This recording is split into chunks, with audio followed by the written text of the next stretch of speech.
Pangulo, ikaw po ang unang nagsiwalat nito. Sana po bigyan niyo naman ng justisya ang mga Pilipino.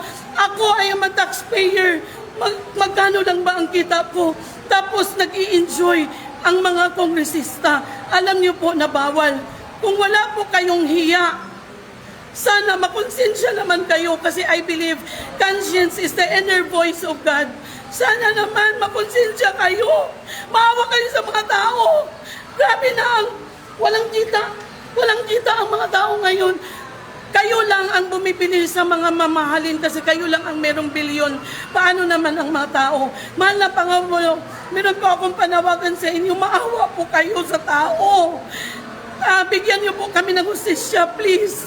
Kaya nga dito ako nag-file sa Maynila. Hindi ako nag-file doon sa Davao or sa probinsya. Kasi bilyon po ang kalaban ko.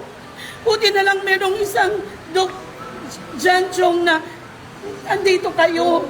Sana sa mga mahal kong taga-media, tulungan niyo po kami na mag-track nitong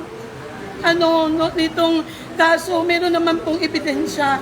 Anyway, may presumption of innocence naman.